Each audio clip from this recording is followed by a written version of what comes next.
L'AFD a démarré ses activités à l'île Maurice en 1975, donc c'était peu après l'indépendance.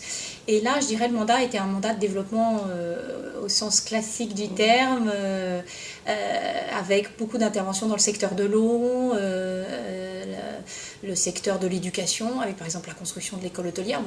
On s'appelait la Caisse centrale de coopération économique. Et puis dans les années 95, Maurice ayant atteint un certain stade de développement au sens économique, c'est vrai que l'AFD s'est retirée. Alors, en 2006, le Premier ministre a demandé à notre président de la République de l'époque, Jacques Chirac, de réouvrir les activités. Alors, c'est vrai qu'entre-temps, l'île Maurice avait connu son grand palier de développement, la diversification dans différents secteurs, dans le tourisme, le textile, et puis était un peu à l'aube d'une recherche d'un nouveau palier de croissance. Et puis c'est vrai qu'en parallèle, notre institution avait beaucoup évolué. Je crois que le monde change, la notion de développement change aussi, et notre mandat s'est considérablement élargi.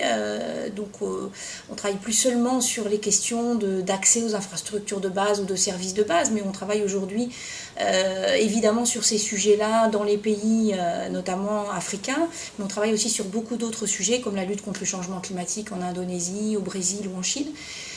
Donc finalement, ce retour est venu à une conjonction où à la fois le pays et notre institution avaient connu des évolutions importantes. Et on est revenu avec ce mandat un peu transversal d'arriver à promouvoir certes les infrastructures, le développement du secteur privé et la coopération régionale, mais avec cet enjeu du développement durable. Les ressources naturelles qu'on croyait inépuisables commencent à s'épuiser, sans compter qu'ici, effectivement, c'est une île qui est quand même particulièrement vulnérable, qui a peu de ressources. Une partie de son économie tient à la beauté de l'île, donc une dégradation de son environnement a des impacts économiques importants et directs. Donc je crois que c'est un agenda qui est un agenda économique, en fait, le développement durable. Les questions environnementales sont aujourd'hui des questions de développement économique. C'est comment faire, effectivement, que ce développement, demain, soit solide et permette de répondre aux enjeux qui sont extrêmement, en plus, difficiles à prévoir. On le voit, le monde qui nous entoure est quand même extrêmement complexe.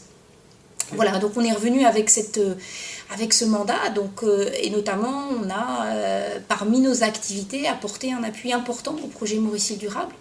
Et je crois que c'est assez symbolique, puisque c'est aussi symbolique sur l'évolution de nos métiers.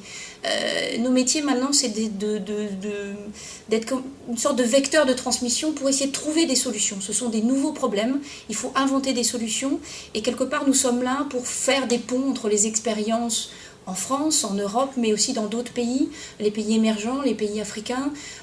Chacun essaye de son côté. Je crois que Maurice, avec le projet Maurice Île Durable, a fait un projet qui est tout à fait innovant et tout à fait exemplaire. Donc c'est vrai que c'est plus long, c'est plus compliqué, mais c'est un apprentissage extrêmement intéressant. Donc voilà, nous sommes ce vecteur de transmission. D'ailleurs, nous espérons que l'expérience mauricienne pourra aussi inspirer d'autres pays africains avec lesquels nous travaillons. Et je crois qu'il est symbolique aussi dans sa méthode. C'est-à-dire que l'idée, c'était pas seulement de réfléchir, c'est important, mais pas seulement de réfléchir à des solutions techniques. Le développement durable, c'est de réfléchir à des modes de vie, c'est faire des choix de vie pour le futur, bien peser ce que ces choix de vie vont impliquer, et qu'ensuite puisse découler un certain nombre de décisions collectives et individuelles.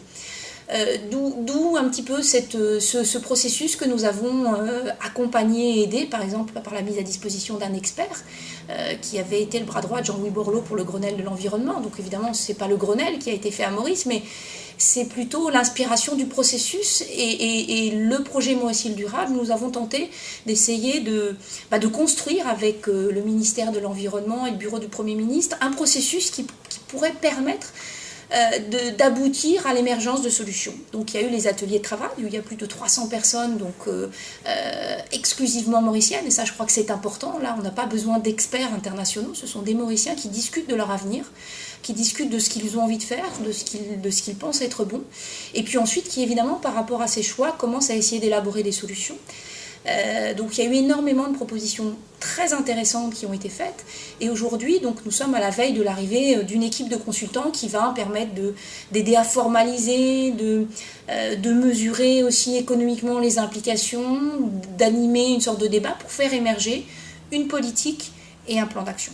Nous avons travaillé à travers le processus lui-même, le projet Maurice-Île Durable, et nous essayons également sur certains des secteurs en tout cas, de construire des solutions opérationnelles concrètes. Par exemple, sur tout ce qui est efficacité énergétique, nous avons entamé un certain nombre de dialogues avec le secteur privé, le secteur public, pour identifier très concrètement quels sont les gisements à court terme, les projets réalistes, parce que souvent on dit que les options un peu modernes sont plus chères, mais il existe des options qu'on peut essayer d'identifier et de mettre en œuvre à court terme qui ne sont pas nécessairement plus chères.